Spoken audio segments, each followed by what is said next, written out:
the victim's identity. That has been confirmed. 57-year-old Mercury Psillakis, a very well-known local. He grew up in the DY area along with his twin brother Mike. Very well known in surfing circles, very much loved, and a father to a young child. So, you know, this fatal shark attack coming on the eve of Father's Day, particularly devastating. What we know is that he went for a surf, as he did on, most days, early yesterday morning, well, about 9:30 yesterday morning, with a group of mates, 5 or 6 of them, and they were just a little further down the beach between DY and Long Reef, probably about 100 metres from the shore, we're told. At about 10 o'clock, they'd been out there for about half an hour. At about 10 o'clock, there was this shark attack, and he was dragged under the water, mauled by what police said was a large shark.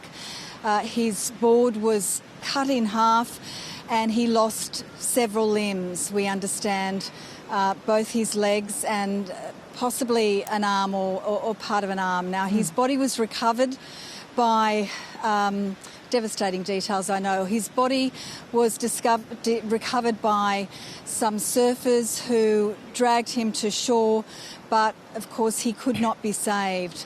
Very devastating scenes yesterday with the family and friends turning up to learn the news. A lot of grief and devastated family members here yesterday. The beach was closed and there were jet skis, drones, choppers above, both at this beach at DY and Long Reef, and further up the coast along the northern beach. All the beaches were closed yesterday as they attempted to try and get sightings of that shark, but it hasn't been seen since. Now, authorities, the Department of Primary Industries, has assessed photographs of the Mercury's board, and they have put out a statement this morning, and they've said that they've determined that it is a white shark, and it's between 3.4 and 3.6 metres long is their assessment of that, the shark that attacked Mercury Psillakis. Now, this beach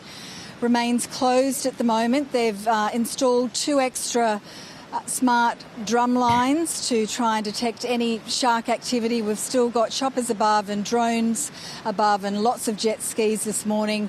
So this beach will remain closed for today. I think they're going to assess that tomorrow. I think at Manly, the beach there has reopened. The council there has determined that it's okay for that beach to remain open, but this one certainly remains closed. Jean, as you said, Mercury was a very popular surfer, particularly within the community of DY there in the northern suburbs. And we know too that that's quite a close community, closely knit community. What's been the reaction there? Absolute shell shock. Everybody is distressed, grief-stricken, a very sombre mood today. A lot of people down at the beach. Of course, it's Father's Day, and that's probably only compounded the grief, obviously for the Psillakis family, but also for locals here who knew him, and just even within their own families, celebrating Father's Day in their own form. I think it really brings it home just what a tragedy this is. I spoke to a few of the locals here who say they're feeling just really very shocked and devastated. A lot of them are surfers, and they say that it will make them think twice about going into the water, but they think they'll probably venture back in eventually, and with some of them pointing out that this is the shark's habitat and that they do go in knowing those risks. You all know the dangers when you go out surfing and swimming, but you always hear the stories and think it's somewhere else, and it's really shocking. All locals, we all love spending as much time in the water as possible. It's just such an unfortunate tragedy. So a very sombre mood here today, I've got to say, despite the sunshine. And this beach will remain closed for at least tomorrow, and they'll the local council will make an assessment then as to whether it's safe to reopen it.